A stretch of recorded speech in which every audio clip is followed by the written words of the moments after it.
Yeah. Now today, the fourth day, तो or आज the third day. आज Third day. प्रवचन का तीसरा दिवस है, अंतिम दिवस है Now today, a special day. और आज ये विशेष दिन है। आज Usually we पवित्र दिवस है। consider the Buddha's mother और बौद्ध धर्म के अनुसार born भगवान बुद्ध की माता महामाया देवी जो कि देवी लोक में पैदा हुई थीं, तुषित लोक में पैदा हुई थीं। then this Buddha visit और तथागत बुद्ध उनको उपदेश देने के लिए तुषित लोक में पधारे थे। I think he spent a few times, और उन्होंने perhaps a few days, तो वहाँ पर then उन्होंने come back. कुछ समय गुजारा। वहाँ कुछ So we वहाँ पर रहने के बाद, कुछ महीने रहने के बाद teaching. वो पृथ्वी पर आए। तो जो आप आज के हिसाब से जानते हैं कि तुषित लोक से भगवान बुद्ध Today, आज के समय में जो संकिसा वहाँ पर पधारे थे, तो इसलिए ये प्रवारणा दिवस के रूप, देवारोहण के रूप में तिब्बती कैलेंडर के अनुसार आज है। as I mentioned yesterday, in order to, how should I say, kasorda,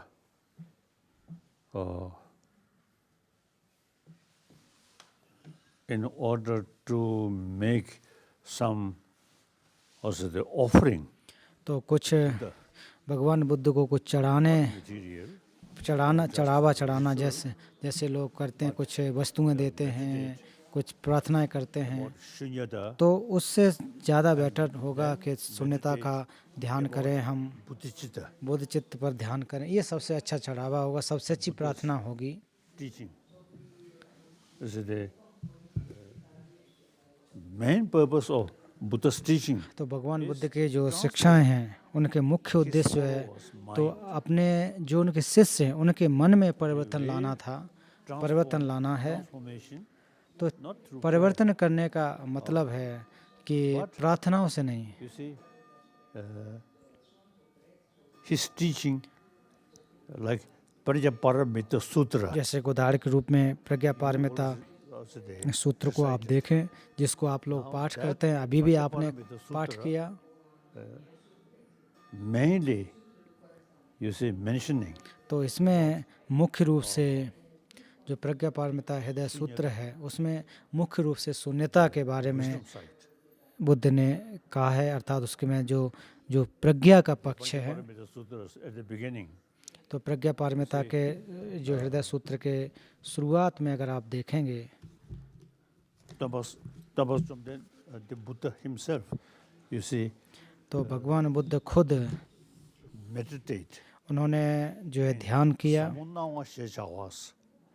और वो भी जो गंभीर अवस्था में रह करके, tingi samki samusritane sabat tungni तो जहाँ गंभीर के बारे में जो आती हैं, तो प्रज्ञा Paramita tongpani res ke mebache mebache kada ene tongpani ke rangshin yinba yidusane jugyu yodeba तो jugyu yodeba तो जो yidusane ngaranzo semde तो हमारे जो केवल शून्यता ही नहीं, हमारे जो चित्त है उसको हम शुद्ध कर सकते हैं। हमारे मन में ज़्यादातर जो जो जो स्वार्थी विकल्प है, मिथ्या जो विकल्प हैं, इसकी वजह से हम उसके अधीन हैं। तो इसलिए भगवान बुद्ध जो समाधि में रह रहे और उसको समझा।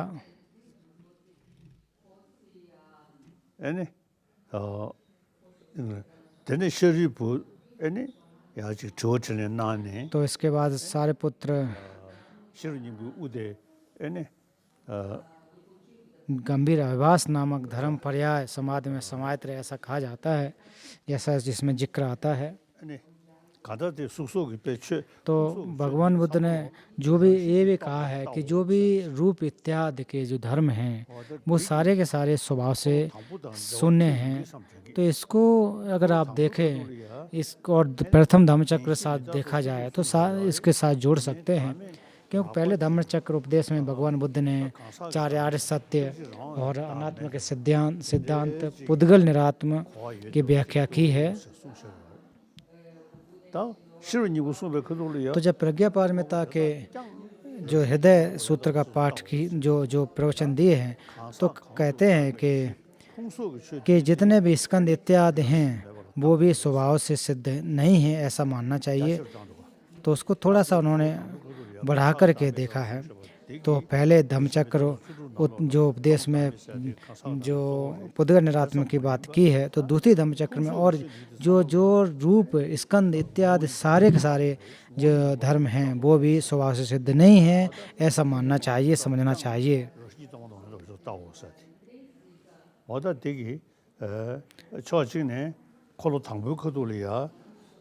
तो पंच स्कंद भी स्वभाव से उन्हें ऐसी सम्यक दृष्टि डालनी चाहिए, कहते हैं।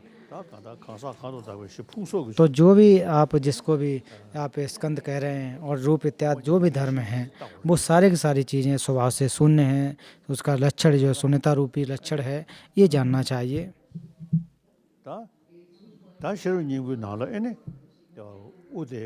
तो फिर शुरुआत में कहते हैं रूप शून्य, शून्यता ही रूप है।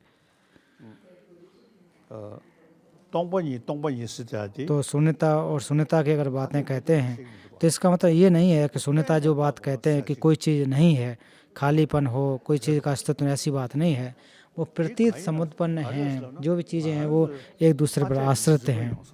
क्योंकि हमारी जो ग्राह्यता आती है, हमारे मन में जो एक प्रकार से सत्य ग्राह्यता जो आती है, तो उसका एक आधार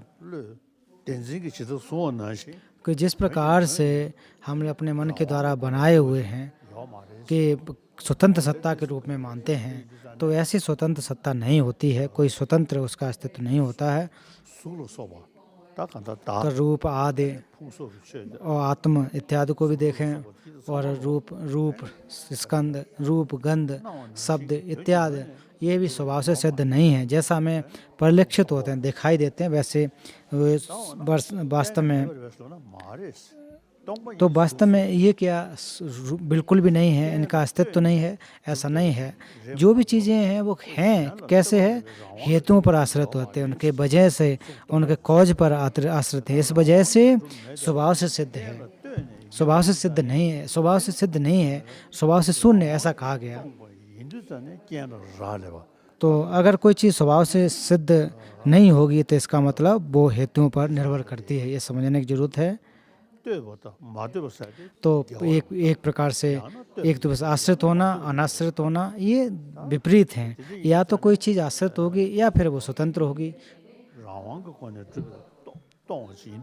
अगर स्वतंत्र रूप से अगर स्वतंत्रता रहित है तो इसका अर्थ वो अलग हेतुओं पर निर्भर है। और ऐसा रूप जो एक दूसरे पर आश्रित है, स्वतंत्र नहीं है। तो इसमें कहते हैं कि रूप से शून्यता पृथक नहीं, शून्यता से भी रूप पृथक नहीं है। उसी तरह से वेदना, संज्ञा इत्यादि।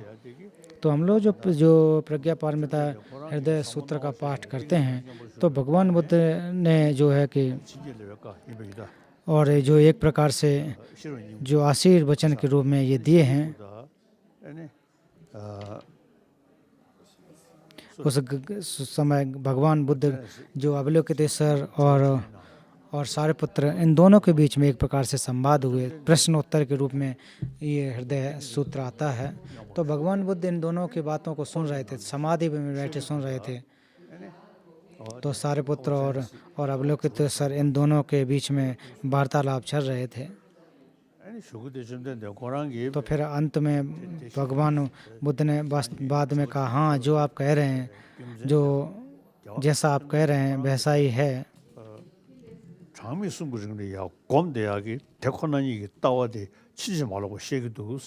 तो बाद में उन्होंने कहते हैं कि आप जैसा कहते हैं वैसा ही है।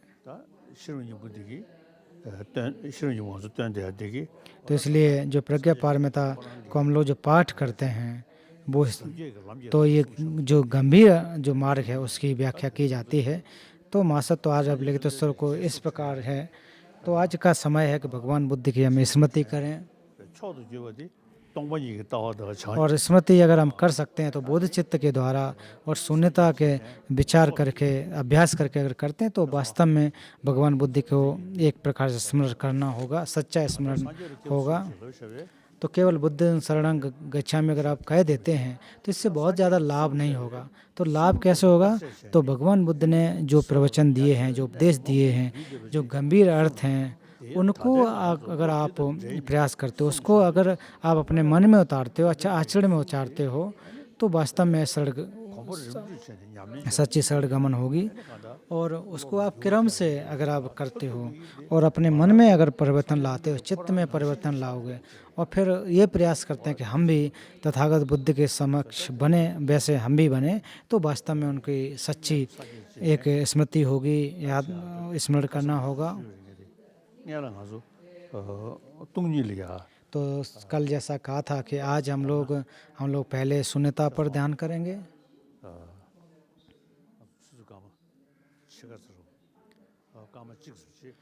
तो लगभग 1 मिनट तक हम ध्यान करेंगे। तो 1 मिनट तक जो रूप शून्य है उसके बारे में विचार करेंगे।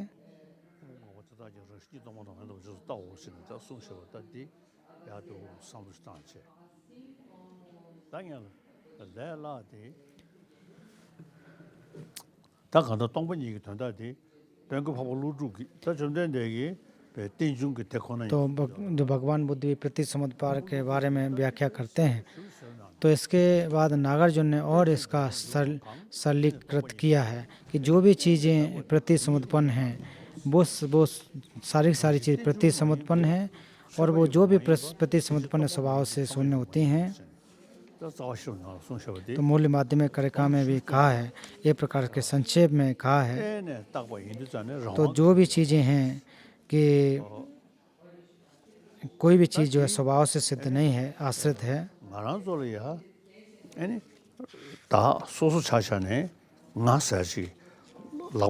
जैसे कि हम लोग अक्सर कहते हैं मैं का अर्थ होता है कि कोई चीज़ स्वतंत्र रूप से है।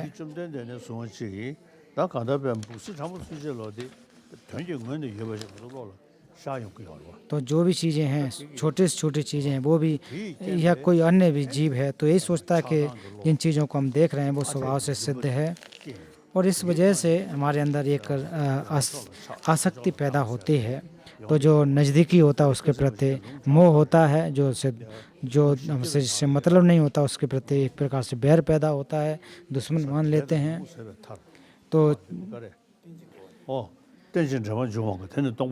तो जो भी प्रतिसमुत्पन्न है वो स्वभाव से शून्य है।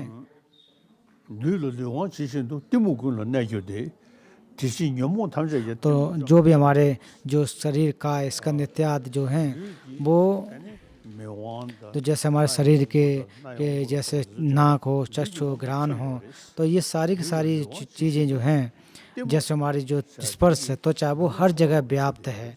तो क्लेश हर जगह ये व्याप्त है। क्लेश जो है इन सब पर व्याप्त है, सब जगह फैला हुआ है।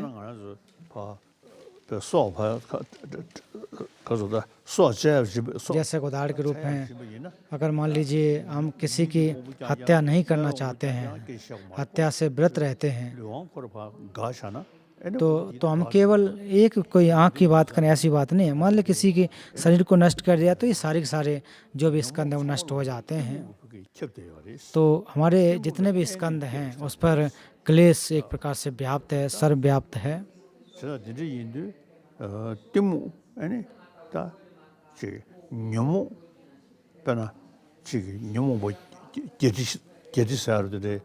तो ऐसा कहा जाता है कि जो हमारे क्लेश हैं कई हजारों की संख्या में होते हैं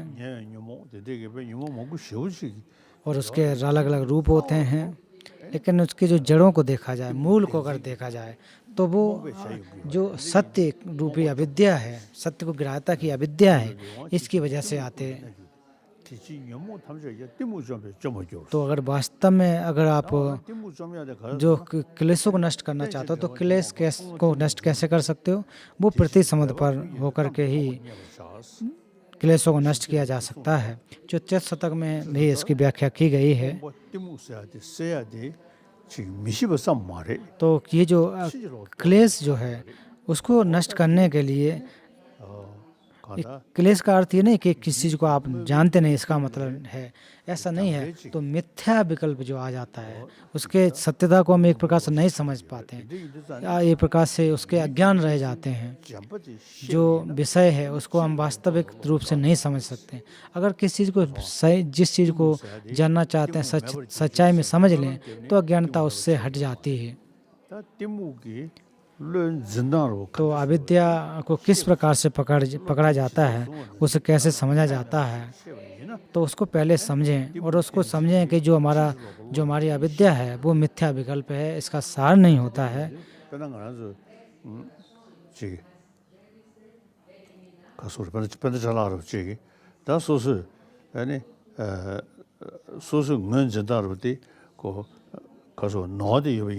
तो मान लीजिए किसी चीज़ को अगर आप पहचान रहे हैं और किसी चीज़ को आप गलत तरीके से उसको समझ लेते हैं, और जिस चीज़ को और कोई कहता है कि अगर जिस चीज़ को आप पहचान रहे हैं तो जिसको आप जो कह रहे हैं वो गलत कह रहे हैं, तो अगर उसकी व्याख्या अगर कोई करता है कि नहीं जिस चीज़ को आप ग्रहण किए वो गलत है, तो वो व्याख्या करने के बाद ही समझ सकते हैं, चिंतन करने के बाद ही समझ सकते हैं। को ये बताने की ज़रूरत है कि जो आप सोच रहे हैं वो गलत है। तो हम अक्सर ज़्यादातर चीज़ें जो मिथ्या रूप में या सत्य रूप से ग्रहण कर लेते हैं। तो ये अगर कोई कहता है कि ये सत्य नहीं है, सत्य है,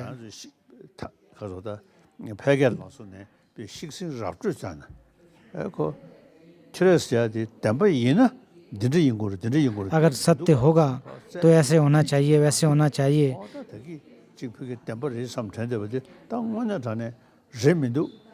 और जिसको आप कह रहे हैं वैसे ही वो नहीं है, ये मन में आ जाता है, अगर हमारे चित्त में पैदा हो जाते हैं, तो जो ग्रहण कर जिसको हम ग्रहण कर रहे हैं ये मिथ्या और विकल्प के रूप में पकड़े हुए होते हैं, तो उससे हम दूर जा सकते हैं।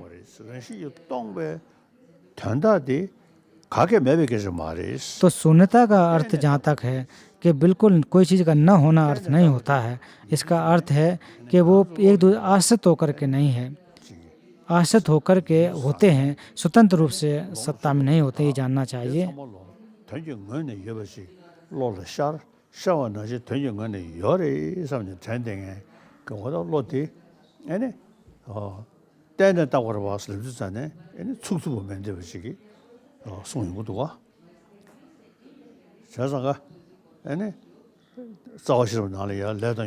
तो इसलिए मूल माध्यमिक अवतरण में भी कहा जाता है कि जो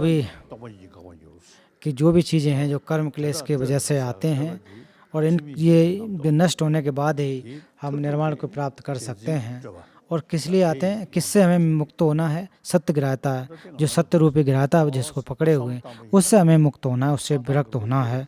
अगर ऐसा विचार करेंगे तो हमारे जो आसक्ति रूपी चित्त है वो कम होगा।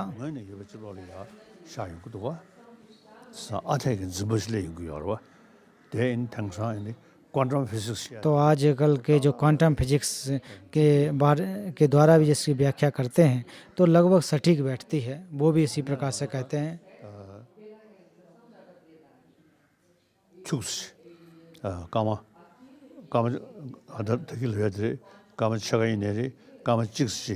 चाहे अब हम लोग अभी 30 सेकंड तक या 1 मिनट तक शून्यता के अर्थ के ऊपर ध्यान लगाएंगे, अभी जो जैसा व्याख्या किया गया उसी प्रकार से ध्यान लगाएंगे।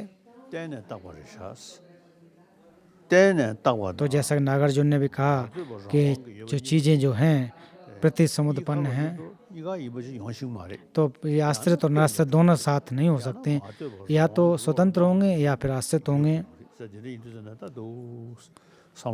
तो इसके बारे में अगर हम चिंतन करते हैं, ध्यान करते हैं, तभी समझेंगे कि जो भी धर्म हैं, जो भी वस्तुएं हैं, वो एक दूसरे पर आश्रित हैं, और जो हम देख रहे हैं वो वैसे ही नहीं है जैसा हमें आभास होता है। तो जिस प्रकार से हमें दिखाई दे रही हैं वैसी हैं कि नहीं, इसके बारे में हमें परीक्षण करना चाहिए। तो नागार्जुन के जो मूल्य माध्यमिक जो कड़िका हैं, जो राग द्वेष, जो क्लेश, मोह इत्यादि हैं, 오모 죽변다네야 다 공부를 죽변 가서 봐 뭐 쉬었어도 말했대 얘네다 가다음에 좀 공부를 죽변 가서 그래 떠루르베 타젠 가서 타젠 14, 15 하나만 때나 보면 쏘데 받아 나가자 버리셔. 저부치기 루루슈루 군대세 지미체베经过就 소로 칼로 도미죠. 천신님께 뭐서 로마교에서도 반단다에歴史 여가차 선서 전에 와다 송샤들이 사들이 인도 다디 오문주변 나리야 아니 तो इसके बारे में जो माध्यमिक अवतरण है उसमें भी व्याख्या की गई है 동이 오부직배 교교는 대내심에 뒤진 거예요, 민스. 파괴 냠샤기 아니 최놈지 딱돈 거지지 뭐 이루 거지지 뭐 세게 열어. तो इसमें यही कहा जाता है कि किस प्रकार की जो सत्यता है जो धर्म में जो भी हैं उनकी वास्तविकता कैसे है। अगर वास्तव में जो भी वस्तुएं वो स्वभाव सिद्ध होती तो ध्यान की अवस्था में रहके के बाद भी वो प्राप्त होना चाहिए था लेकिन प्राप्त नहीं होते हैं। तो लौकिक व्यवहार के रूप में भी देखा जाए तो जो भी चीज़ें जो भी वस्तुएं हैं वो भी अगर वास्तव में जैसे दिखाई देते हैं तो होने चाहिए थे लेकिन परीक्षण के दौरान भी नहीं मिलते हैं।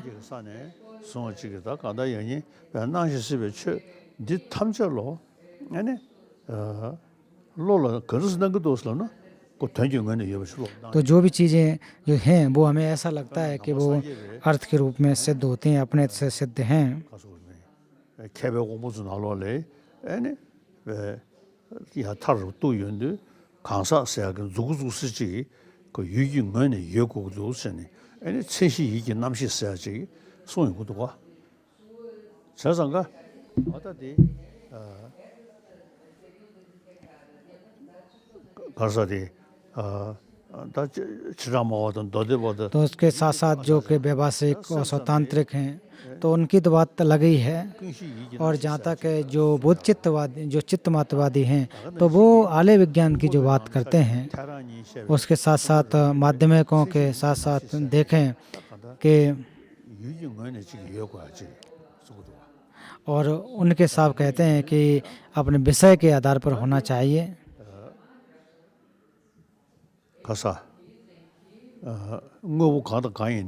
तो जो भी वस्तुएं जो भी और वास्तव में यही ध्यान देना चाहिए कि वस्तु के हिसाब से अगर होती हैं तो वो होने चाहिए, इसका अस्तित्व में होना चाहिए, सब सिद्ध होने चाहिए लेकिन प्राप्त नहीं होते हैं। तो जो अर्थ के रूप में हमें आभासित होते हैं वो स्वतंत्र नहीं हैं।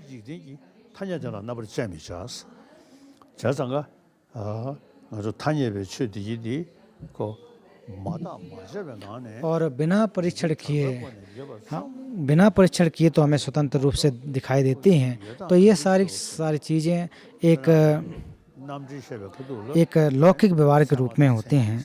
जैसे कि आप जहाँ तक जो प्रमाण और अप्रमाण इन दोनों के बारे में बात करते हैं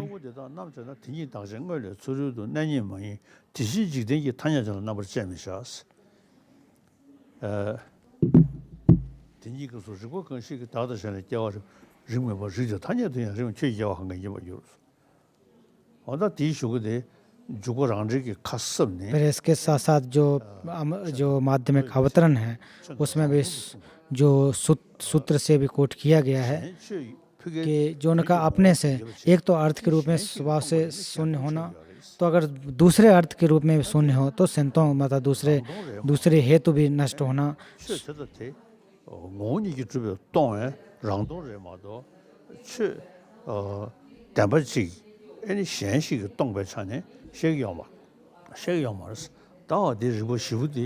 इसलिए जो तर्क दिए जाते हैं तो मैं इसके बारे में हर रोज़ विचार करता हूँ, चिंतन करता हूँ।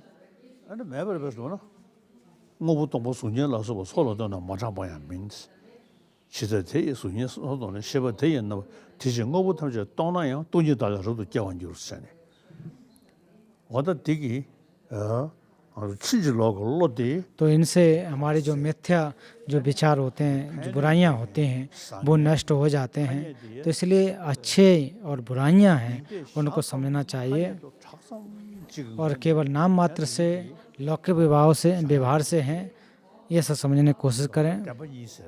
तो इसलिए इसमें दो आर्य सत्य, समृद्ध सत्य और परमार्थ सत्य दोनों के बारे में व्याख्या होती है। yana pago nyamsha ge ni ko de yo ma res tönjing gen zhuo yo ma res da tandam dambas lo de jene da nang zong de mo su ba jena kene ni ya me ding ge ji da na ba dun de na ba nga de de ge ji ge jian yo ne kene ni ya yo ma res pago nyamsha ge ge da ka su ge ge qian ya ge te du ge yin lu de ane ngo ni zhu dong zang ji wo da di mo le 어다 마다 마셔병원에 아니 아주 군소 타냐 게 왕게 아니 가다지게 패뉴 처지 तो जो धर्म हैं, जो भी वस्तुएं हैं, बिना परीक्षण के हमें सत्य रूप से दिखाई देती हैं, लेकिन परीक्षण जब करते हैं तो वो उसके स्वभाव से सिद्ध नहीं होते हैं। इसलिए जो दो आर्य सत्य जो सत्य हैं उनके अर्थ को हमें अच्छी तरह समझना चाहिए, ध्यान देना चाहिए।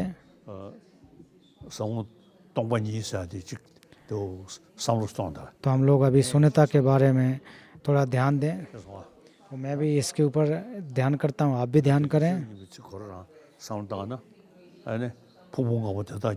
जैसा कि हृदय सूत्र में कहा गया है कि रूप जो 5 स्कंद इत्यादि भी स्वभाव से शून्य हैं।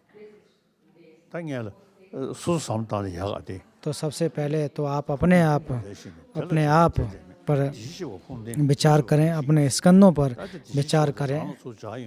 तो जहाँ तक तथागत गर्भ है, तथागत की बात करते हैं, वो कहाँ है कि हम जो कहते हैं, मैं अपने आप को कहते हैं, तो हमारी स्कंद है वो आत्मा नहीं है। तो इन स्कंदों से हट करके भी आत्मा नहीं है। तो किस प्रकार से इनके आश्रित होकर के इनके आधार पर एक आत्मा की संज्ञा दी जाती है। तो जिसके साथ साथ हम लोग बच्चे या फिर युवा, प्रौढ़ इत्यादि जो कहते हैं वो स्कंदों के आधार पर ही कहा जाता है। तो जहाँ तक आत्मा की बात करें तो जो सिर की चोटी से लेकर के पैर तक कहाँ है।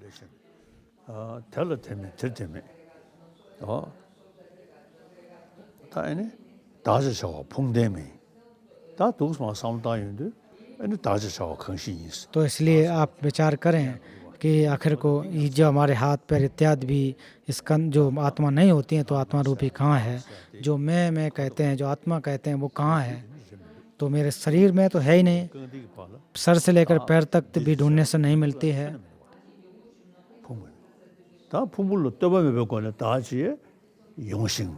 और फिर स्कंदों पर जो अगर कह दें कि वो है तो अब भी ठीक नहीं है, क्योंकि इससे बहुत सारा, क्योंकि जो भी बुद्ध या तथागत या अन्य नाम जो लिए जाते हैं वो स्कंदों के आधार पर ही कहा जाता है, अलग से तो नहीं कह सकते हैं। आप थोड़ी देर तक ध्यान करें।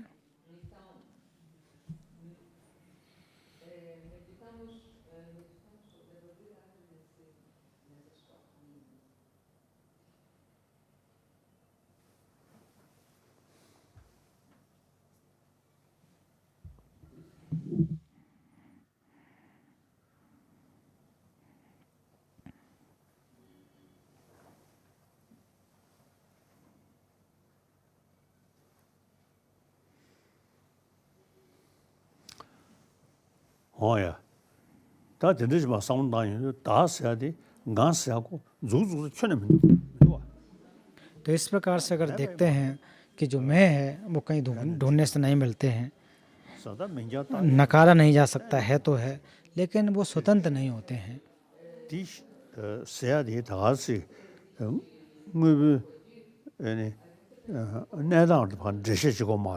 तो इसको कोई व्याख्या करने की जरूरत नहीं है, बाहरी रूप से व्याख्या नहीं करनी है।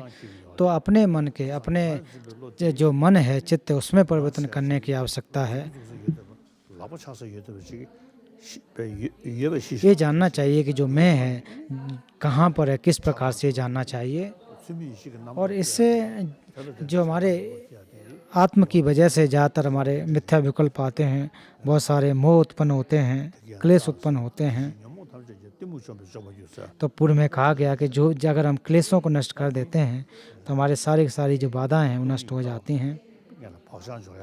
तो सबसे पहले शून्यता का अभ्यास किया, इसके बाद तो समृद्ध बोध चित्त के बारे में तो थोड़ा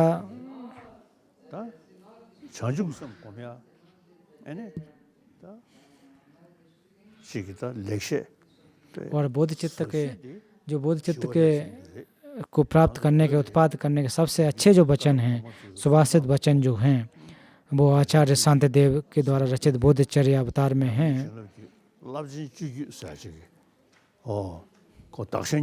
तो इसमें आत्म परावर्तन जो के अभ्यास हैं और जो और 7 कर्म फल हेतु फल के आधार पर भी है। तो इसमें स्वार्थी चित्त की हानियाँ और परहित के लाभ इसके बारे में विचार करें। और बोधचर्या अवतार में कहते हैं कि जितने भी दुख हैं, परेशानियां हैं, वो मैं की भावना की वजह से, स्वार्थी भावना की वजह से आई हुई हैं।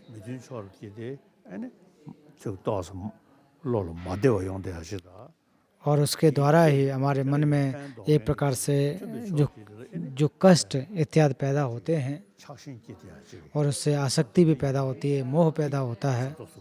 तो इसको हमें ठीक करना है।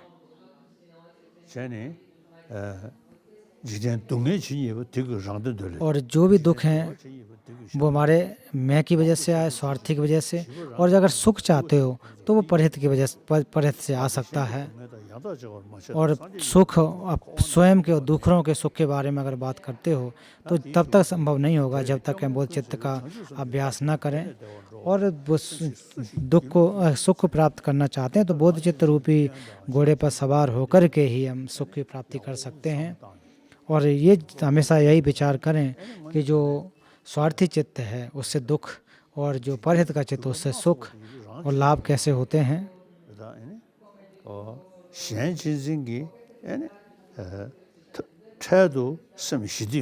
और जहाँ तक परहित की बातें करें तो तुरंत उस अभ्यास करने से तुरंत तो लाभ तो मिलता ही है। और अंतिम अवस्था को अगर जाएं तो तथागत बुद्धि की भूमि अर्थात बुद्धत्व की प्राप्ति होना। और इसी प्रकार से माध्यमिक के अवतरण में भी कहा जाता है कि हमारी जो करुणा इत्यादि हैं तो उसमें भी करुणा को आधार बनाए करुणा की स्तुति की गई है। तो जो भी अरहत लोग हैं तो अरहत लोग भी जो कि करुणा का आधार बनाते हैं, उन्होंने भी जो कि करुणा पर स्तुति की है। तो हम लोग इस दुनिया में देख सकते हैं, अपनी आंखों से देख सकते हैं कि जैसा कि बोधचर्या अवतार में कहा गया उसी प्रकार से देख सकते हैं। जैसे कि अभी इस दुनिया में कितने जो सभी लोग यही चाहते हैं कि सुख मिले और जिसकी चाहत नहीं है वो दुख होता है कि दुख न मिले। तो लेकिन फिर भी जो बहुत सारे जो दुख हैं, परेशानियां हम खुद पैदा कर लेते हैं। तो और इसमें ये इस वजह से आते हैं कि अपने आप को महत्वपूर्ण मानते हैं, स्वार्थी मानते हैं, दूसरों को हम हित नहीं करते, उनके बारे में ध्यान नहीं देते हैं।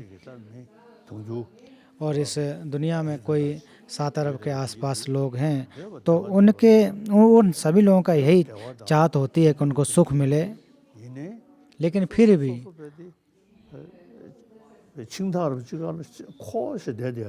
भी हम लोग इसी में पड़े रहते हैं, स्वार्थी चित्त के अपने चित्त में स्वार्थ की भावना लिए पड़े होते हैं और दूसरों के बारे में कभी विचार भी नहीं आता है।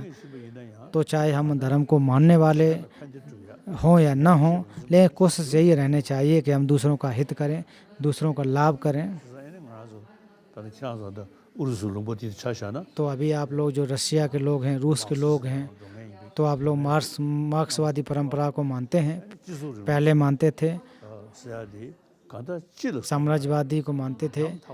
तो उसमें सभी लोगों के बारे में सभी लोगों का हित करना, तो उसमें जब ये बातें जब आती हैं तब इसका मतलब दूसरों के बारे में विचार कर रहे होते हैं। तो हालांकि तो अच्छी तरह से वो नहीं हो पाया, गंभीरता से उस पर कार्य नहीं हुआ। ले तो जहाँ तक देखा जाए वो मार्क्स परंपरा जो है, तो फिर चीन की अगर देखें तो वहाँ पर उनकी अलग व्यवस्था है।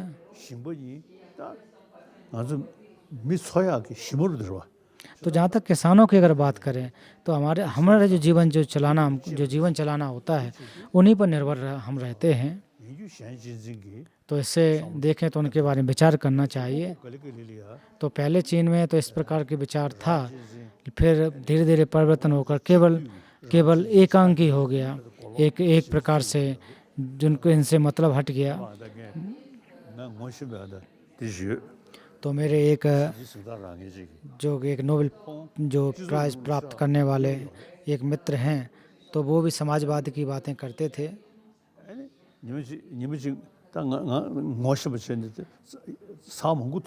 तो मेरे मित्र हैं, इसलिए मैं कई बार उनसे मिला भी है। तो मैंने उनसे कहा कि चीन में एक प्रकार के समाजवादी जो व्यवस्था है, ऐसा मैंने कहा। तो मैंने कहा कि अच्छी बात है, तो बढ़िया बात है।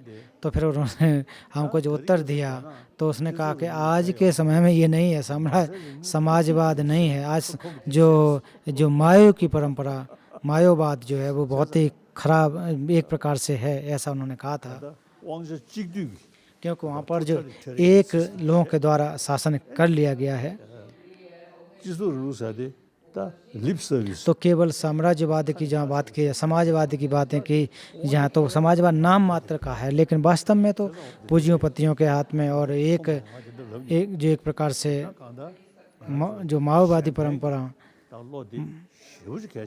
तो इसलिए ध्यान देना चाहिए कि जो परहित के विचार है उसके बारे में चिंतन करना चाहिए। तो जहाँ भी आप रह रहे हो, जहाँ पर भी हो, तो दूसरों का हित के बारे में सोचें और अपने मन में ये एक प्रकार से अभ्यास करके और जो क्लेश हैं, जो स्वार्थी चित्त है, उसको कम करके करना चाहिए। तो केवल नियम के आधार पर अगर आप चाहते रहें, नियम बनाएं, कानून बनाएं, उससे संभव नहीं होगा। आपको खुद में विचार करने की आवश्यकता है। तो हम लोगों को भी बोध चित्त के उत्पाद के लिए प्रयास करना है। तो जैसा कि बोधचर्या अवतार में भी कहा जाता है कि सुख और दुख प्राप्त करना चाहते हो, सुख प्राप्त करना चाहते हो, परहित से होगा। अगर दुख आपके अंदर जो आ रहा है वो जो स्वार्थी चित्त की वजह से, तो इसलिए जो सुख और दुख, जो सुख प्राप्त करना चाह रहे हैं, उसके लिए बोध चित्त रूपी एक घुड़सवारी करके ही आप बोधि को प्राप्त कर सकते हैं, अपने मन को सुखी रख सकते हैं। तो इससे ऐसा अभ्यास करने स्वयं को तो सुख मिलता ही, उसके अलावा भी दूसरे जीवों को भी लाभ होता है। और भले ही आप दूसरे जीवों को न जाने, फिर भी दूसरों को उससे हित होगा। अगर आपका मन सुखद है तो आपका शरीर भी अच्छा होता है। तो मन की शांति अगर चाहते हो तो वो दवाओं से नहीं हो सकती है। अगर वो तभी संभव है जब अगर आपका चित्त शुद्ध है, चित्त अच्छा है। इसलिए जो बोध चित्त का अभ्यास है वो बहुत ही महत्वपूर्ण है। और सारे के सारे जीवधारियों को अपने मित्रों के, अपने नज़दीकी के रूप में समझें। और जो भी जीवधारी हैं उनके लिए यही सोचें कि उनका हित करना है, उनको अहित नहीं करना है, और किसी को बेवकूफ़ नहीं बनाना है। तो ये विचार करें, परहित के बारे में सोचें और इसका एक शून्यता जो है उसको एक आधार बनाकर, सहयोगी आधार बनाएं। और जो हमारे दुख हैं उसके जो वजह हैं, मूल है, वो क्लेश हैं।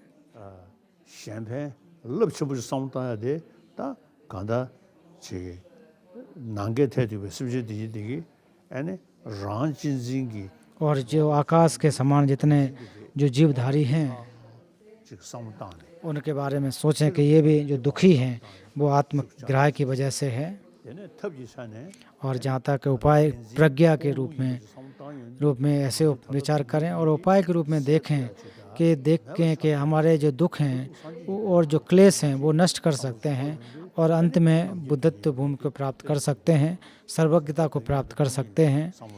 तो इसलिए जैसा कि आपने पूर्व में शून्यता का ध्यान दिया, तो जिससे कि क्लेश नष्ट हो सकें।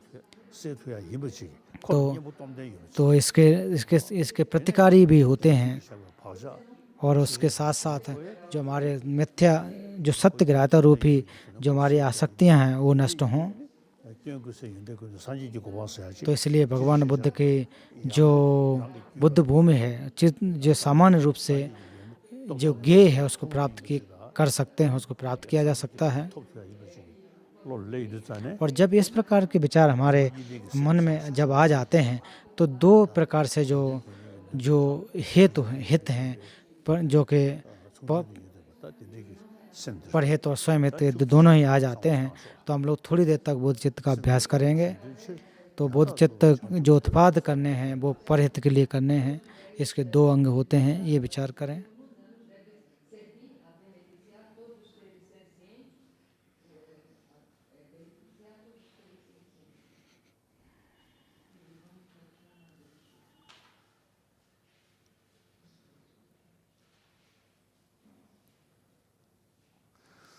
되게 심지디 닝도 쉬우지 깽해지리. तो अगर हम बोध चित्त उत्पाद करेंगे तो निश्चित रूप से हमको लाभ होता है।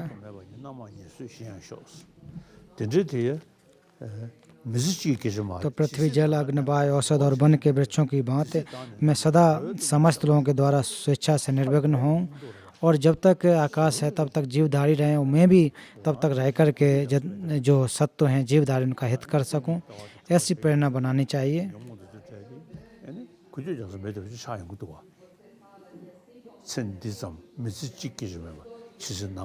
तो ये केवल इस जीवन भर की मात्र नहीं है, केवल नहीं है कि जब तक आकाश है तब तक जो जीवधारी रहेंगे तब तक मैं भी रह करके उनका हित करूंगा।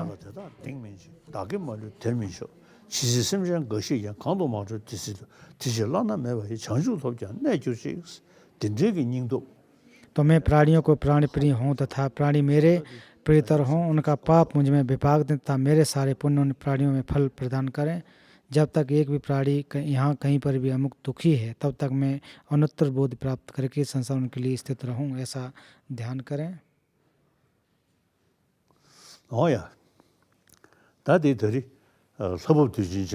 तो आज प्रवारणा दिवस है। तो तथागत बुद्ध तुष्यत लोक से यहाँ पृथ्वी पर आए थे, संकिसा में पधारे थे। तो भगवान बुद्ध देवलोक से मनुष्य लोक में जब आए थे तो उनके आने की वजह ये थी कि यहाँ के लोगों को, पृथ्वी लोक के प्राणियों को धर्म उपदेश दिया जाए। तो आज से 2600 वर्ष पूर्व और इस पृथ्वी के लोगों को तो उन्होंने देखा कि इन लोगों को उपदेश दिया जा सकता है, यहाँ के लोगों को उपदेश देना चाहिए। ये जान कर के तथागत बुद्ध दूसरे लोक से आकर के संकिसा में आए और उन्होंने फिर धर्म जो उपदेश दिए। तो पहले धम्म चक्र उपदेश, द्वितीय धम्म चक्र उपदेश और तृतीय, इस प्रकार से अलग अलग समय पर ये उपदेश दिए। तो भगवान बुद्ध का इस पृथ्वी पर आने का उद्देश्य यही था कि लोगों का हित हो सके।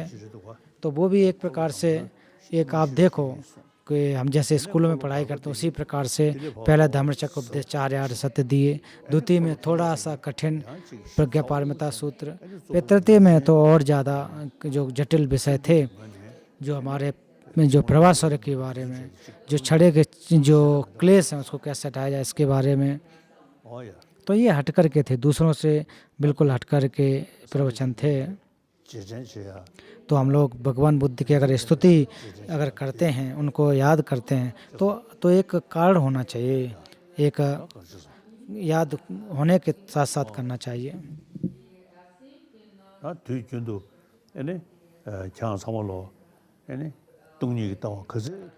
तो जितना हो सके आप लगातार शून्यता का ध्यान दें और आप हर रोज दिन प्रतिदिन उसका अभ्यास करें। और अगर हर रोज़ अगर हम तंत्र के कुछ जो प्रतिष्ठान करते हैं, अभ्यास करते हैं, तो वो ठीक है जो कर रहे हैं, लेकिन प्रयास यही हो कि हर रोज़ शून्यता का और बुद्ध चित्त का अभ्यास करोगे तो इससे लाभ होगा। तो अब अंत में प्रश्न उत्तर यहाँ पर होंगे।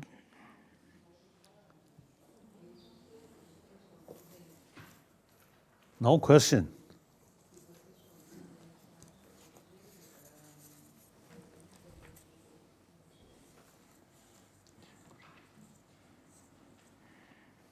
Your Holiness, thank you very much. Today, our first question is. तो आज का जो सेंट्रल बुद्धिस्ट टेम्पल्स कामाख्या से है, तो एक बिजनेस तो वलेरी कुतुसोव के द्वारा प्रश्न पूछा जाएगा। इनका प्रश्न है कि मैं एक बिजनेसमैन हूँ और जो मीट प्रोडक्ट और प्रोसेसिंग मीट और मीट के जो सामान है उसको मैं बेचता हूँ। तो मैं ऐसे एक चौराहे पे खड़ा हूँ कि एक तरफ तो हमारा कार्य है जिसमें हत्याएँ होती हैं, खून बहता है, उससे पैसे कमाता हूँ। दूसरी तरफ हमको अपनी फैमिली को खाना पिलाना है, उसको रख रखाव करना है। तो मैं क्या करूं, ऐसी स्थिति में फंसा हुआ हूं। तो एक सच्चे बुद्धिस्ट बने रहने के लिए मुझे क्या करना चाहिए, इसका आपको करना चाहिए कि नहीं करना चाहिए, और अपने परिवार का भरण पोषण कैसे करूं?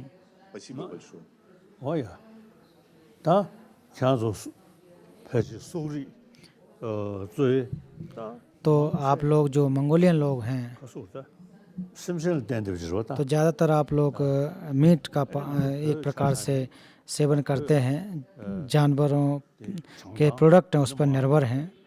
और तिब्बत में भी जो झांगथांग क्षेत्र हैं, तो जहाँ तक तो मुख्य रूप से जो खाने की चीज़ें नहीं होते हैं, तो चंपा इत्यादि को लोग जो खाते सत्तू इत्यादि खा के जीवन यापन करते थे।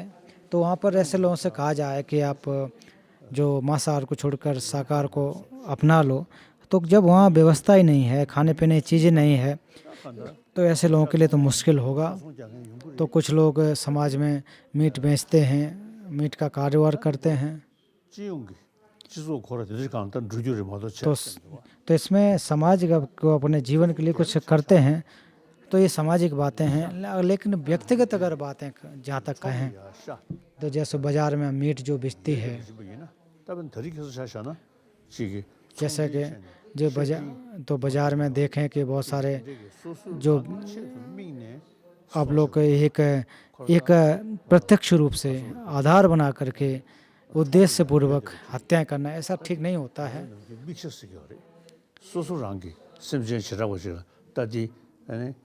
और यदि एक दूसरी बात, जैसे बाज़ार में मीट लेने जाते हैं, कहते हैं कि इस जीव को मारो, इस मुर्गी या बकरे को काटो, तो ये एक प्रकार से आप प्रत्यक्ष रूप से हत्या करवा रहे हैं।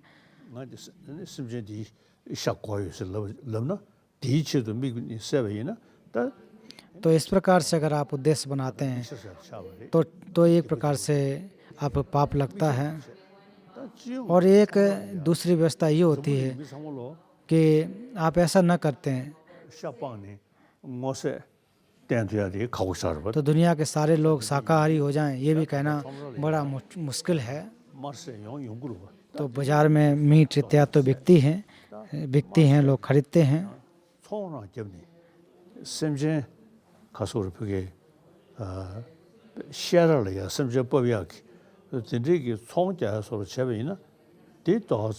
और अगर आप मान लीजिए कि बूचड़ खाना इत्यादि चलाते हैं, तो फिर उस पर अगर आप मारते हैं फिर बेचते, तो ठीक नहीं होता है।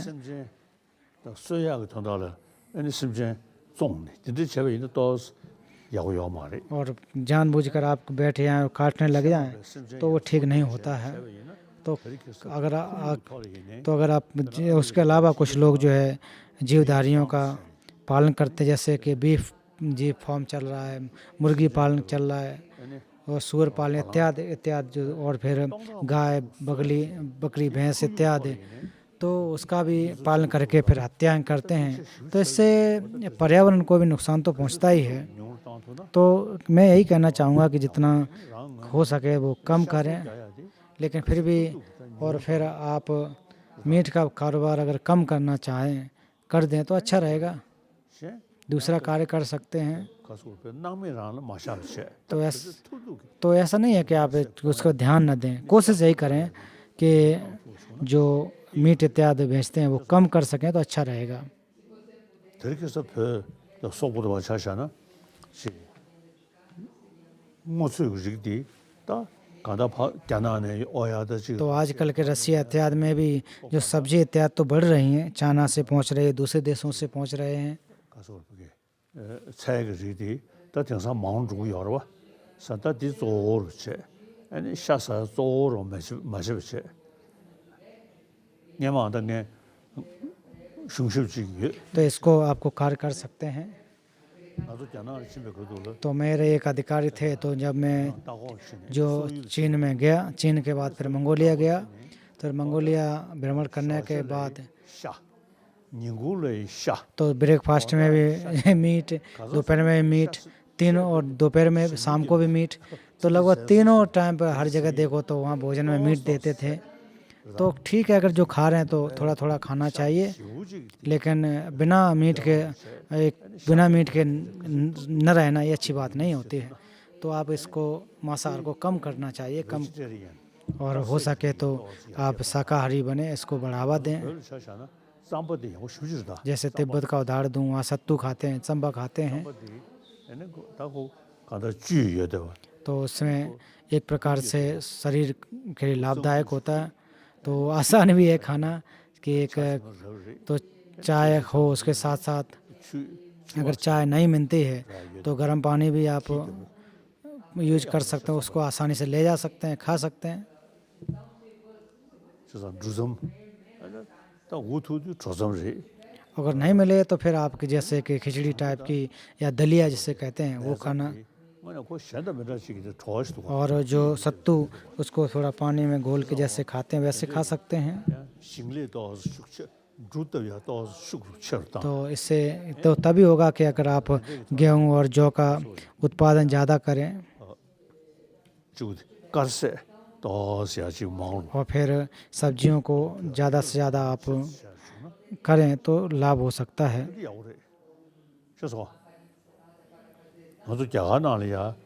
네네. 자가 나리야.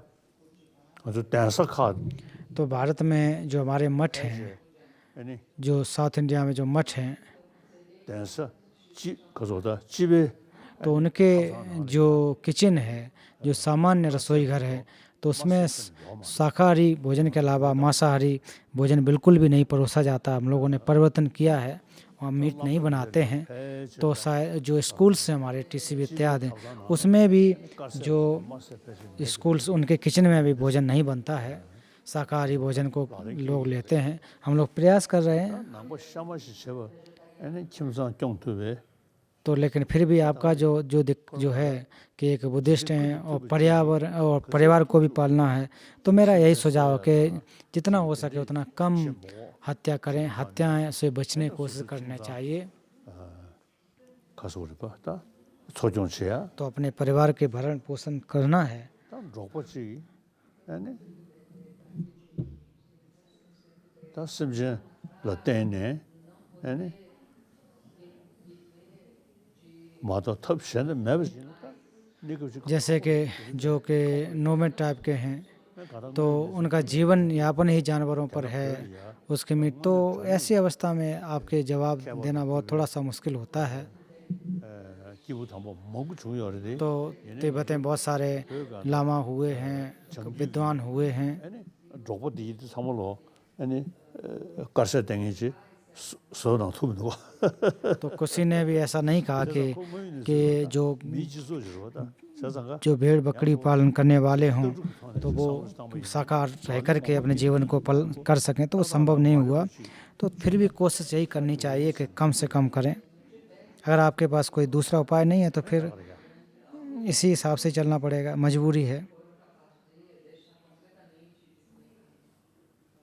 그냥 소부도 다 로봇도 제니 샤방고스는 시작하고 그래 तो जैसे मंगोलियन से जो नोमैड टाइप के हैं, तो उनसे कहो कि आप मीट छोड़ दे तो मुश्किल है, क्योंकि उसका उनका जीवन भी उसी पर इस पर निर्भर है। तो भगवान बुद्ध ने कहा कि आपके लिए और आपने जिसको मरवाया हो तो ये चीज़ों को बचना चाहिए। तो सबसे बढ़िया बात तो यही है कि अगर आप मीट को छोड़ सकें तो अच्छी बात है, और न अगर नहीं छोड़ पाते हैं तो उसको उद्देश्यपूर्वक नहीं मरवाना चाहिए। Your Holiness, yes, our second तो question अगला is दूसरा by प्रश्न जो है Elena रंगजोंग Azarenko ईशे of Buddhist centre Moscow, Rangjung Yeshe Buddhist Elena Center. एलियोसिना का प्रश्न है। तो उनका प्रश्न है कि पिछले साल से और ख़ासकर जो 2020 में जो टीचिंग्स होते हैं, गुरु लोग टीचिंग दे रहे हैं तो वो इंटरनेट के द्वारा देते हैं, और तो इसमें वास्तव में वो सही तरीके से जो प्रवचन है, जो अभिषेक हैं वो प्राप्त होंगे कि नहीं होंगे। और अक्सर यही होता है कि रिकॉर्ड किए हुए वीडियो हमें प्राप्त होते हैं। तो 2020 में ऐसा लग रहा है कि हमारी मजबूरी हो रही है। तो परम पावन जी, आप क्या कहना चाहेंगे कि इससे हमें अभिषेक इत्यादि प्राप्त हो सकते हैं कि नहीं? तो एक सामान्य तौर पर कहा जाए, एक तो गुरु लोग प्रत्यक्ष रूप से उपदेश देते हैं, एक आगम देते हैं, तो ये एक परंपरा रहती है।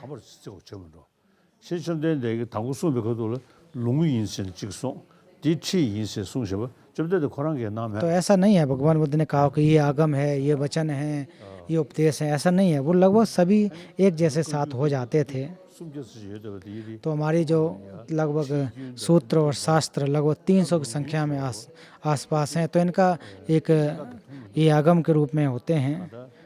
तो जो इंटरनेट के माध्यम से और प्राप्त होगा कि नहीं, ये कोई बहुत ज़्यादा बड़ी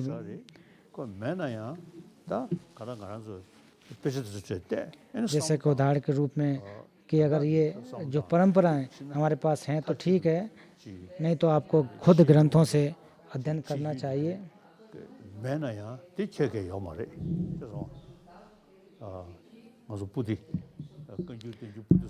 तो हमारे पास लगभग 300 के आसपास ग्रंथ हैं, तो ऐसा नहीं है कि एक एक करके हमें पढ़ाया गया हो। तो सबसे महत्वपूर्ण बात है जो उसमें कहा गया है, अर्थ।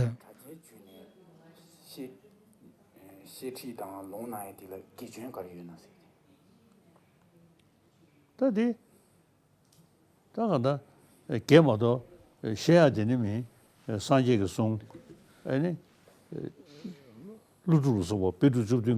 नागार्जुन जो ग्रंथ जहाँ तक हैं, जब जो व्याख्या भी की जाती है तो वो चाहे वो भगवान बुद्ध और विद्वानों के नागार्जुन के ही वचन होते हैं।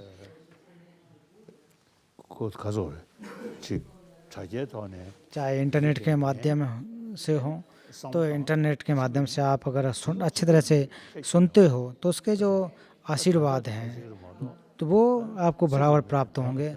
तो इसलिए अर्थ को समझना चाहिए, शब्दों पर नहीं जाना चाहिए। तो भगवान बुद्ध ने भी कहा है कि व्यक्ति पर न जा कर के शब्द पर जाएं, शब्द पर न जा कर अर्थ पे जाएं, अर्थ न जा कर सत्य अर्थ पे जाएं। तो ये चीज़ें आपको ध्यान देनी है कि अर्थ क्या कहा जा रहा है, और उस अर्थ को अगर अभ्यास में अगर लाते हो तो इसलिए जो प्रत्यक्ष रूप से हमें प्राप्त हुआ, इंटरनेट से प्राप्त हुआ, तो ऐसी कोई बात नहीं है।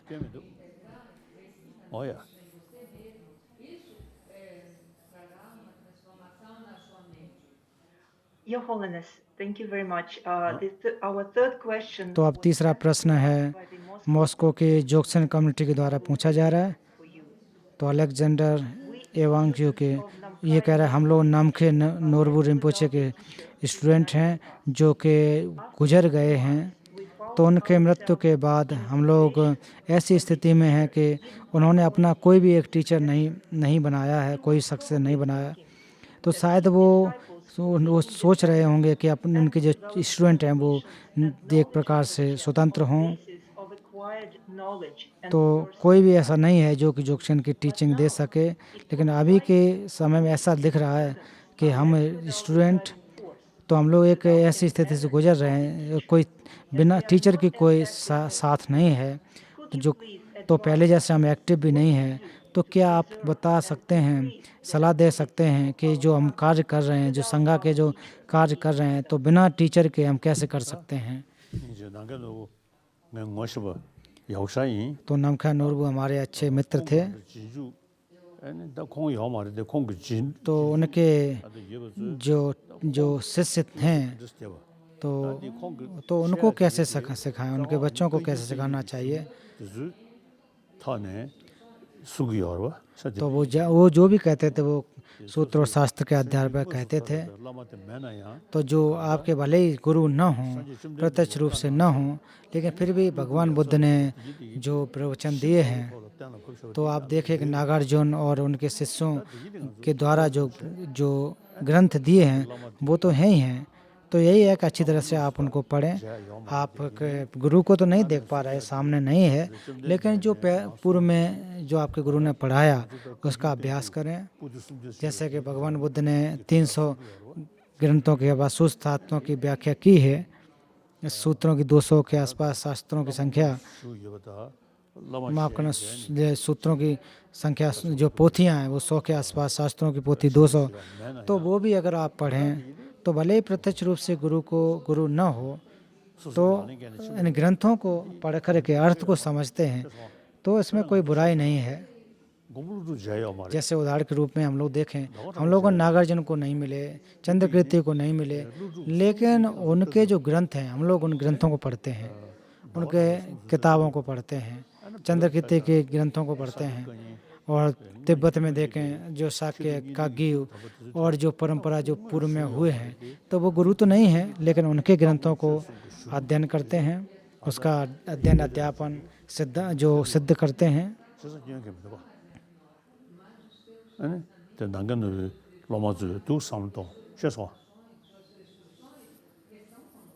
Next. Yes, thank you very much, Your Holiness. तो The next question अब अगला प्रश्न आर्य संघा की तरफ से है। Arya Sangha. It will be asked by Irina Machitsky, chairperson of the board of trustees. तो इनका प्रश्न है कि हम लोग जो एसोसिएशन ऑफ बुद्धिस्ट कम्युनिटी आर्य संघा और दिसंबर के शुरुआत में और हम लोग पहला रशियन ऑल बुद्धिस्ट ऑनलाइन मोल्लम करने की कोशिश कर रहे हैं, जिसमें विभिन्न परंपराओं के बुद्धिस्ट लोग शामिल होंगे। और बुद्धिस्ट लोगों को किस एक दिशा में जाना चाहिए, क्या करना चाहिए, बुद्धिज़्म को डेवलपमेंट करने के लिए क्या प्रयास करना चाहिए?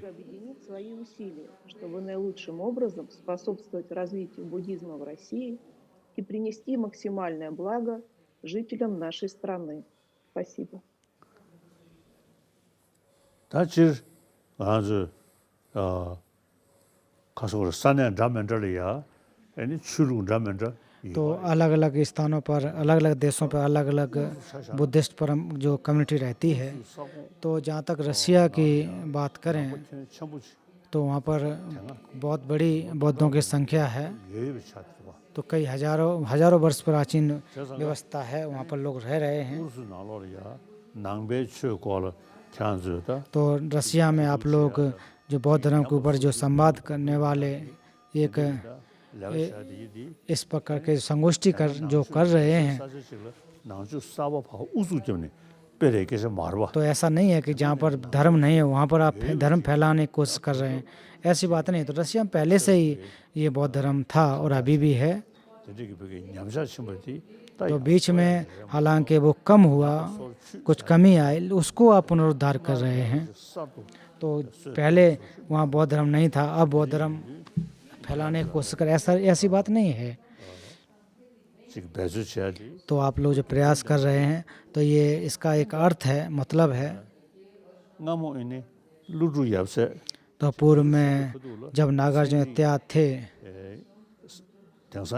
तो आजकल के जो विज्ञान है तो वो उसका विकास भी नहीं हुआ था। तो नागार्जुन के ग्रंथों में जो हमारे किस प्रकार के जो सिद्धांत की जो बातें दी गई है, तो सिद्धांत के बातों को और विज्ञान के साथ साथ आज के विज्ञान के साथ जोड़ करके देखें तो अच्छी बात होती है। तो मैं वैज्ञानिकों के साथ कुछ जो संवाद या संपर्क करते लगभग 40 वर्ष से ज़्यादा का समय हो गया है, तो उनके साथ साथ मैं जो वार्ता करता हूँ, 아주 지금 잡으려게 아주 तो मैंने जब कहा था कि मुझे वैज्ञानिक लोगों के साथ मैं बातचीत करूंगा, तो बहुत सारे जो बड़े गुरु लोग थे उन्होंने कहा कि वैज्ञानिक के साथ आप बातचीत करोगे तो पता नहीं कैसा हो जाएगा। तो फिर मैंने उनसे कहा कि भगवान बुद्ध ने यही कहा कि हे भिक्षु, हे विद्वानों, कि मेरे वचनों को आप परीक्षण करो, श्रद्धा बस मत मानो। तो उसी प्रकार से तो परीक्षण करने में कोई बुराई नहीं है। 양급에 나른데 주 तो अगर नालंदा की जो परंपरा को हम मानते हैं तो उसको अच्छी तरह से हमें परीक्षण भी करना चाहिए, समझना चाहिए। 예배 거두고 매땡에 그 르네 사버지 다 천리 게 르네 실레디어래 다 되게 그 पहले समय में इस प्रकार के जो आज यंत्र हैं उसके द्वारा हम परीक्षण कर सकते हैं, पहले तो नहीं होता था। तो आज उसके द्वारा भी और गहराई से उसको समझ सकते हैं, धर्म को समझा जा सकता है, उनके विचारों को भी समझ सकते हैं। तो जो मनोविज्ञान के प्रति जो अपने विचार रखते हैं, तो मनोविज्ञान के बारे में बात करें तो विज्ञान में जो आधुनिक विज्ञान उसमें ऐसे नहीं होते हैं। तो ये जो परंपरा पिछले भगवान बुद्ध की कई हजार वर्ष पुरानी परंपरा, और इसमें मनोविज्ञान के जहाँ तक विषय हैं वो काफ़ी गंभीर हैं, और आज के विज्ञान भी उस पर ध्यान दे रही है। तो पूर्व में जहाँ पर बौद्ध धर्म नहीं था, तो आज में समय में भी लोग उस भगवान बुद्ध के जो मनोविज्ञान उसके प्रति रुचि दिखा रहे हैं। 영되기 요래 사제리 인도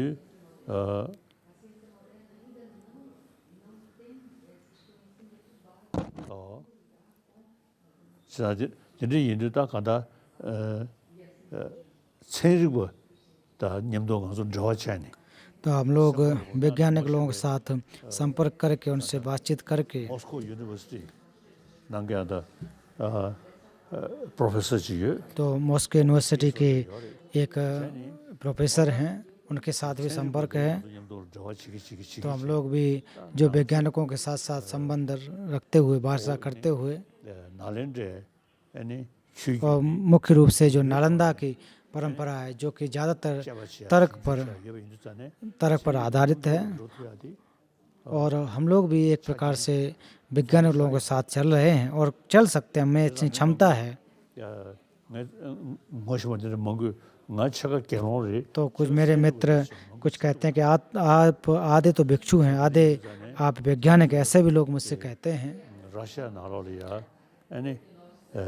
और रशिया में या रूस में तो आप लोग भी जो वैज्ञानिक लोग और विज्ञान के आधार पर अपने बौद्ध धर्म के अनुसार जो मनोविज्ञान की बातें की गई हैं वो दोनों लोग करके मिल करके अगर इसके साथ संवाद करते हैं, कॉन्फ्रेंस करते हैं तो अच्छी बात होती है। तो जहाँ तक जो रशिया की बात करें तो पूर्व के समय में आधुनिक समय में एक प्रकार से एक दूसरे को जोड़ते हैं। पूर्व के समय तो आधा तो जो उत्तरी दक्षिणी तो एक प्रकार से उस क्षेत्र के आधार पर देखें तो वैज्ञानिक और विज्ञान और मनोविज्ञान दोनों को साथ लिया जा सकता है। और रशिया में एक प्रकार से एक क्षमता भी है।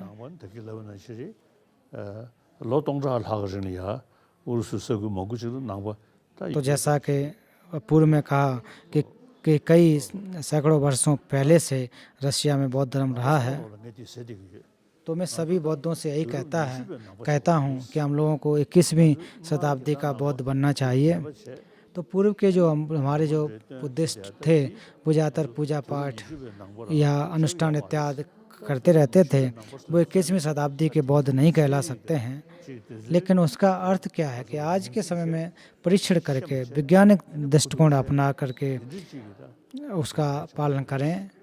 ऐसा अभ्यास करना चाहिए, ऐसे बुद्धिस्ट बनना चाहिए। 아니 계시샤위는 어디 지나서 생리고 리지사로 तो अगर हमें ऐसा कहते रहें कि अरे आप तो वैज्ञानिक हैं, तो आपसे तो क्या मतलब, ऐसा नहीं सोचना है, अलग नहीं करना है, उनसे भी हमें सीखना चाहिए।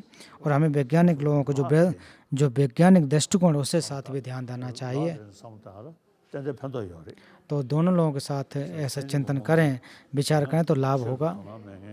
तो बहुत सारे लोग हैं जो वैज्ञानिक लोग हैं, वो भी बौद्ध धर्म के प्रति ध्यान दें, ऐसी बात नहीं है।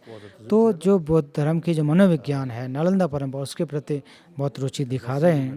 도나체틱도라 서다디 무튜니 तो इस परंपरा को निरंतर बनाए रखना चाहिए।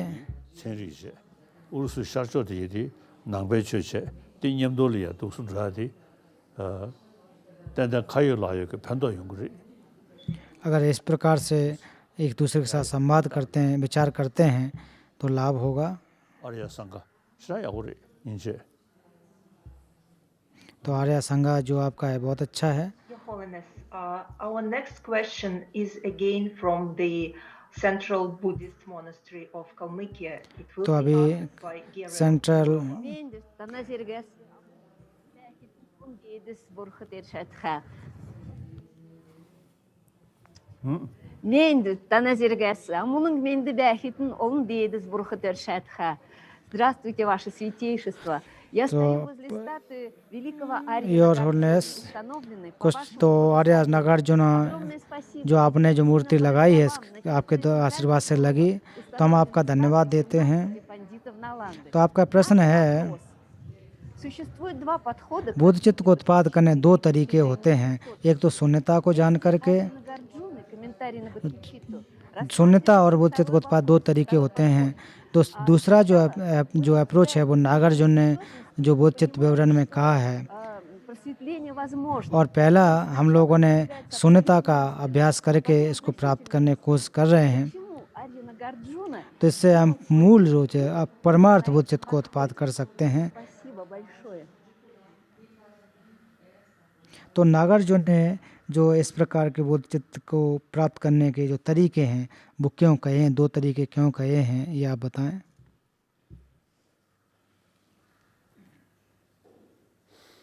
एक समृद्ध बुद्ध चित्त और एक परमार्थ बुद्ध चित्त। 당연하다 대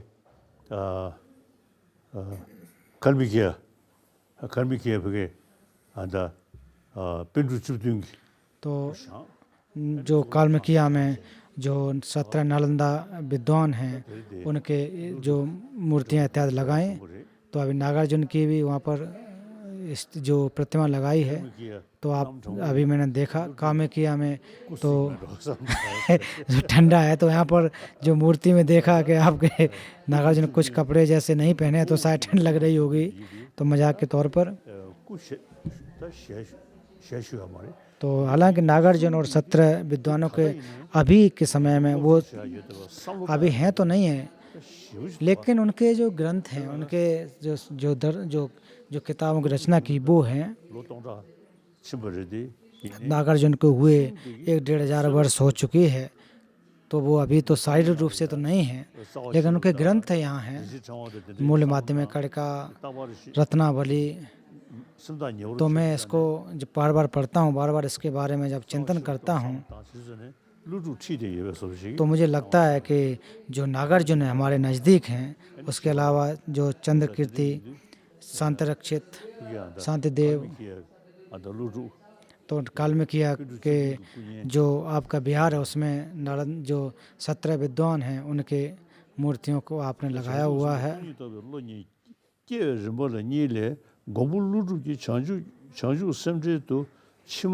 तो नागार्जुन के जो ग्रंथों में अंत में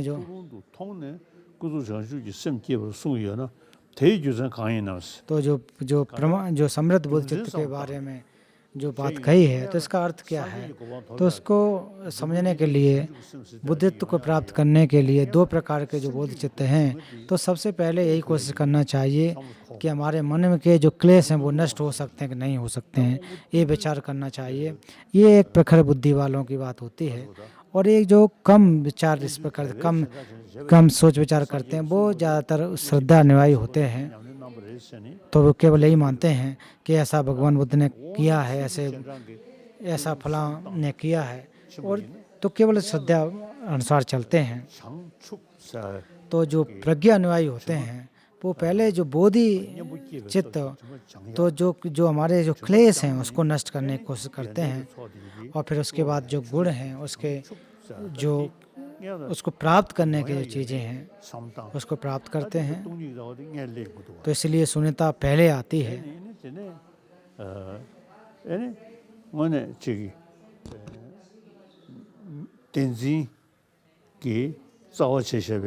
तो जो हमारे सत्य जो ग्राह्यता है उसकी वजह से क्लेश उत्पन्न होते हैं उसको हम नष्ट कर सकते हैं।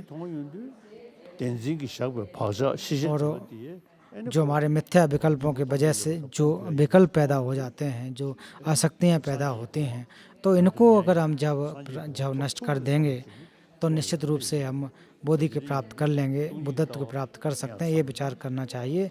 इसलिए शून्यता का पहले अभ्यास करें, ये नागार्जुन ने बताया। और ये जान करके कि हमारे जो क्लेश हैं, जो बुराइयां हैं, उसको नष्ट किया जा सकता है, नष्ट किए जा सकते हैं। तो केवल स्वयं के लिए नहीं, अन्य लोग भी, जितने भी लोग हैं उनके लिए भी हैं।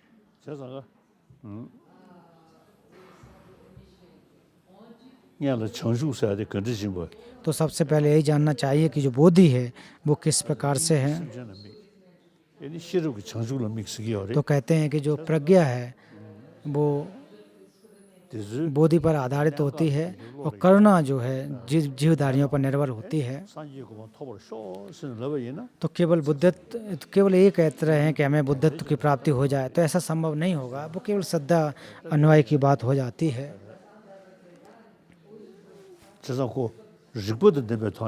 तो आपको बुद्धि के अनुसार, मति के अनुसार उसका अभ्यास करना चाहिए। तो इसलिए शून्यता का इसलिए कहा गया कि उस पर सोच विचार की, और जो बोधि है उसको प्राप्त किया जा सकता है। और हमारे जो चित्त हैं वो भी अच्छा व्यक्त होना चाहिए। स्वार्थ रूपी चित्त से हानियाँ, परित से लाभ।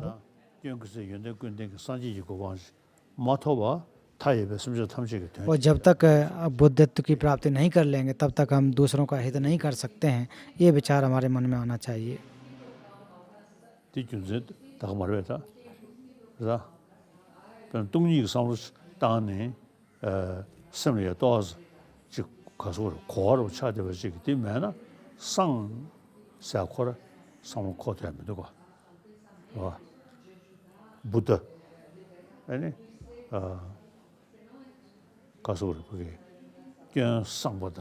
तो भगवान बुद्ध की बात करें, जब बुद्ध की बात करें तो बुद्ध का मतलब भी होता है जो क्लेश हैं उससे मुक्त हो गए हों, और जो जितने भी गुण हैं वो प्राप्त हो गए हों।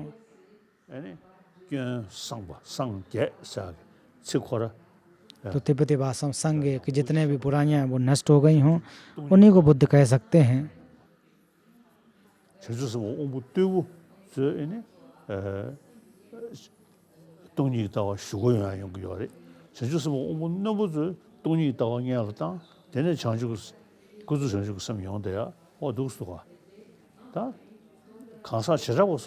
तो ये व्यक्ति अगर मान लीजिए कोई श्रद्धा अनुयायी है तो पहले वो चित्त का उपयोग करेगा।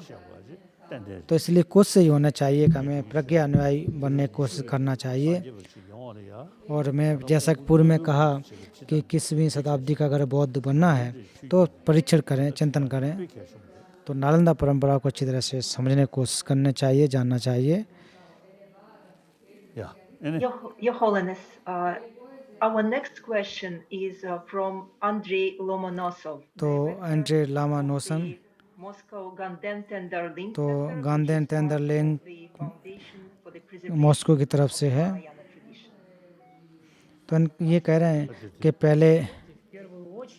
कि पहले मुझे आपको मैं बहुत बहुत धन्यवाद देना चाहता हूँ कि रशियन लोगों को आपने प्रवचन दिए हैं, और हम लोगों का जो भविष्य का रिजल्ट भविष्य के रूप में देखें तो निश्चित रूप से हमको कुछ प्राप्त होगा। तो कृपया जो टीचिंग है वो हमें देते रहें।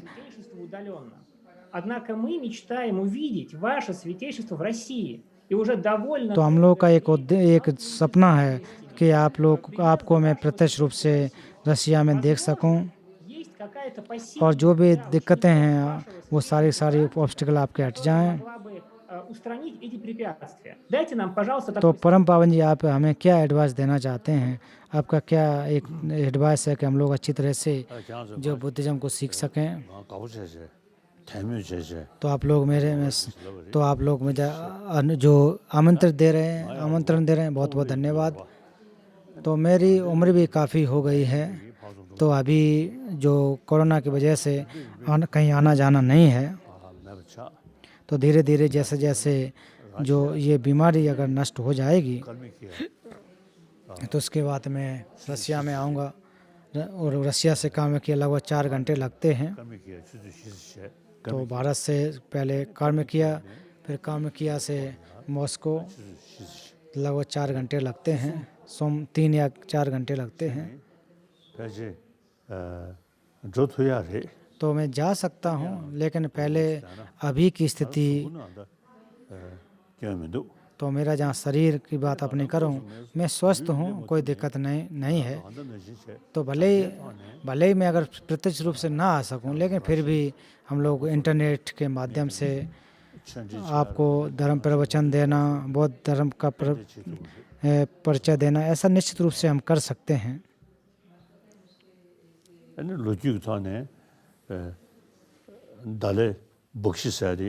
तो ऐतिहासिक तौर पर देखा जाए, जो दलाई लामा जो नाम जो दिया गया, वो आपके रसिया से, मंगोलिया से हमारा संबंध रहा है।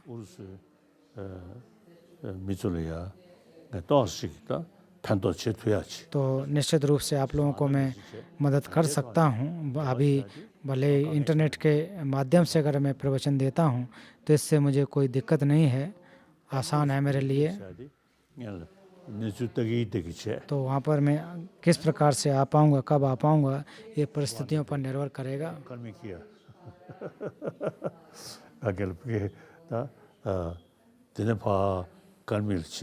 तो फिर वहाँ पर आकर के कार्मिक में आऊँ, तो वहाँ पर एक बुद्ध विहार है, तो अभी तक तो वहाँ पर नहीं गया, तो वहाँ पर विश्राम करूँ, फिर उसके बाद मॉस्को जाऊँ। तो ऐसा नहीं है संभव है, लेकिन परिस्थितियों को देखते हैं। धन्यवाद।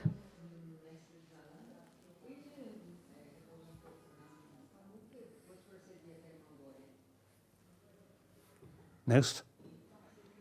Your Holiness, the next question was sent to us by email from Tuva. तो एक प्रश्न है, जो प्रश्न है, तो कौन सा ऐसा, तो आपके मुख्य शिष्य के रूप में मैं कैसे पैदा हो सकूं और आप और धर्म के नज़दीक कैसा रह सकूं, मुझे क्या अभ्यास करना चाहिए?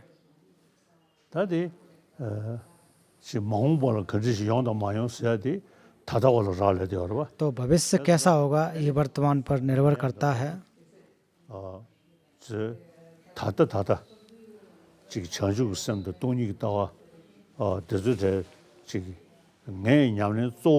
तो अभी का जो अभ्यास है, तो अभी का अभ्यास जो है वो आप अभी करें। तो जब मृत्यु को प्राप्त हों, उस समय भी बुद्ध चित्त और शून्यता का अभ्यास करें, और समंत्रबद्ध की जो प्रार्थना है, और मुझे भी वज्र पाने की भूमि को प्राप्त हों, ऐसे मैं प्रार्थना करता हूँ। जे रिम्पोछे जी ने प्रार्थना की है, तो आप भी ऐसे करें।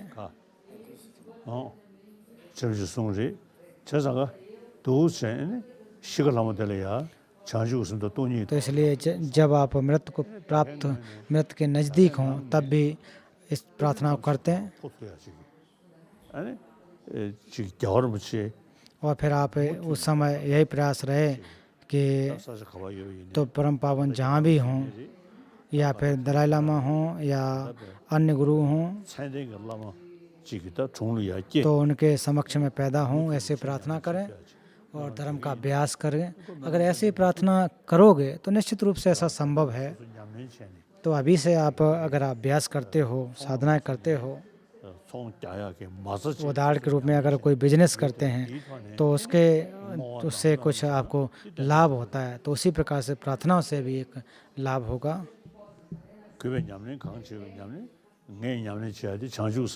तो मेरा जो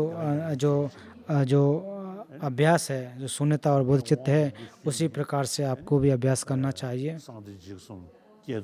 और इसके साथ जो गुआय समाज इत्यादि के अभ्यास करते हैं तो बहुत से अनुष्ठान भी करते हैं, तो इतनी ज़्यादा महत्वपूर्ण नहीं है। तो सबसे ज़्यादा महत्वपूर्ण बोधचित्त और शून्यता का अभ्यास है, ये मैं करता हूँ, आपको भी करनी चाहिए।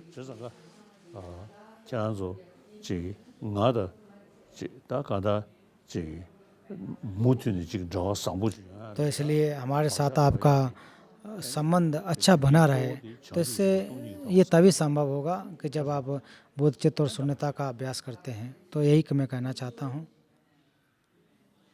Your Holiness, and we have our last question for today. तो आज के लिए हमारा लास्ट क्वेश्चन है। Ganden Tendarlin Center. तो तंदरलिंग सेंटर से भेजा गया है।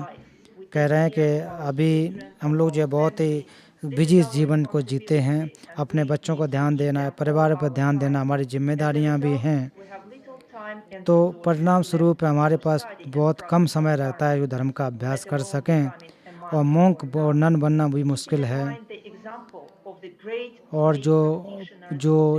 जो उपासक साधक हुए उनको ध्यान में रख कर के हम लोग ध्यान भी देते हैं, enlightenment तो फिर भी यही कोशिश रहती है कि मैं भी कर सकूं। तो क्या ये संभव हो सकेगा कि एक अच्छा जन्म हमें मिले?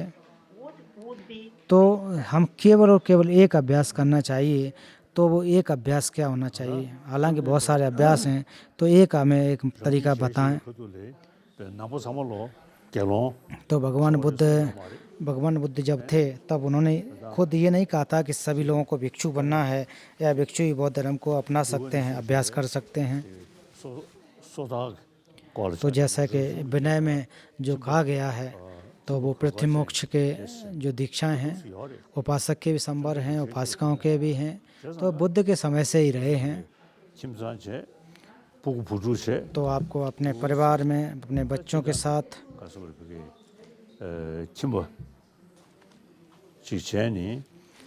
एक गृहस्थ रह कर के भी अभ्यास इनको करना चाहिए। तो शून्यता का अभ्यास और बोधचित्त का अभ्यास करने के लिए गृह त्याग करना या भिक्षु भिक्षुड़ी बनना ये जरूरी नहीं है। बहुत सारे लोग हुए हैं कि जो एक गृहस्थ रह कर के भी बोधचित्त का अभ्यास किया, शून्यता का अभ्यास किया, और को बहुत बड़े साधक भी हुए। एक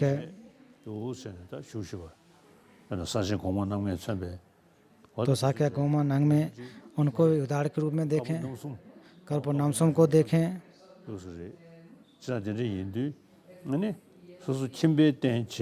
तो आप भले ही ग्रस्त रह कर के भी आप अभ्यास कर सकते हैं।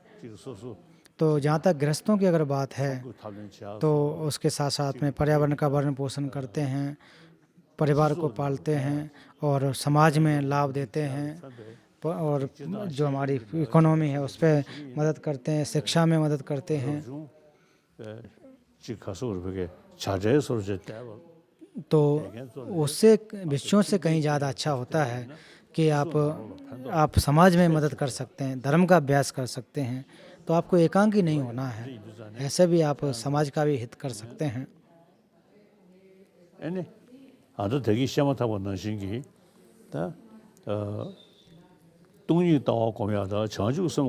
तो जैसा पूर्व में कहा, बोधचित्त का अभ्यास, शून्यता का अभ्यास, इसके लिए जब आप भिक्षु भिक्षुड़ी बनो ऐसी कोई बात नहीं है। तो पूर्व में आप देखें कि कितने साधक हुए हैं, जो सिद्ध पुरुष हुए हैं, वो गृहस्थ रहे।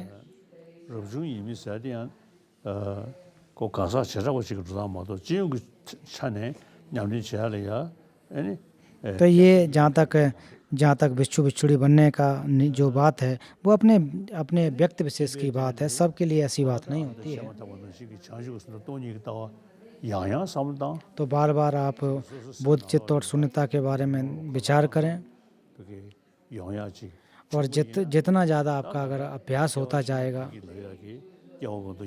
तो जैसे कि पूर्व में कहा कि पूर्व जन्म और आने वाले जन्म में भी निश्चित रूप से आपको लाभ होगा। 유지를 깨야다. और जहाँ पर भगवान बुद्ध का धर्म है वहाँ पर आप पैदा हो सकें। 산지를 쳐야지. 점리šan도 참으로 무티는 대대. और भगवान बुद्ध का जो दर्शन है एक देश से दूसरे देश में ये व्याप्त रहेगा, ऐसा नहीं है कहीं चला जाएगा। और जहाँ भी बौद्ध धर्म है वहाँ पैदा हूँ, बुद्ध क्षेत्र में पैदा हूँ, ऐसा आप मोटिवेशन बनाते रहें। 제불이야. 야 무티니. और उसके जो फल हैं उसकी आपको प्राप्ति निरंतर रूप से होते रहे। 그냥 팔도 지야지. और जो जीवधारी हैं उनके आप निरंतर रूप से मदद करते रहें। 사태도 이들. 야. 나 개치슈 다가래. 땅 안서 냠소 랑저. तो सबसे महत्वपूर्ण बात तो ये है, उसमें अगर बात करें तो बोधचित्त तो सुनता ये हमें अभ्यास करने ये सबसे महत्वपूर्ण है। 다 장주스는 돈이 다 니 나네 가르쳐시거든. तो इसमें दोनों में से कौन सा महत्वपूर्ण है ये अगर बात आए 간다.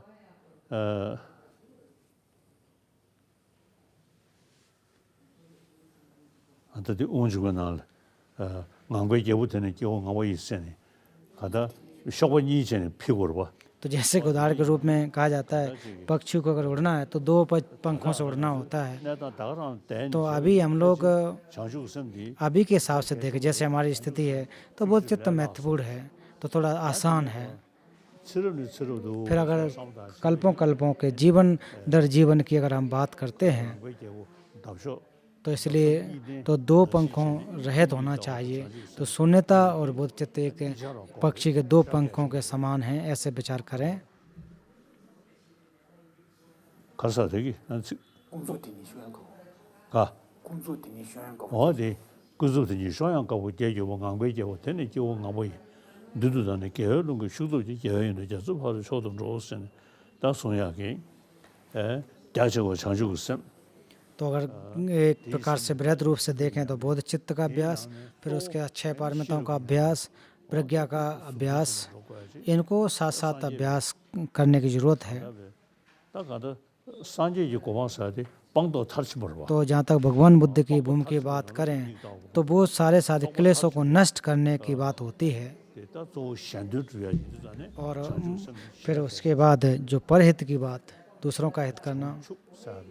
창사디 하네 तो जहाँ बोधि की बात करें छंग का अर्थ जो है वो शून्यता का दर्शन। और जैसे जैसे लोगों की जो विचार हैं मति उसके हिसाब से बोधि का जो उत्पाद करें, अभ्यास करें।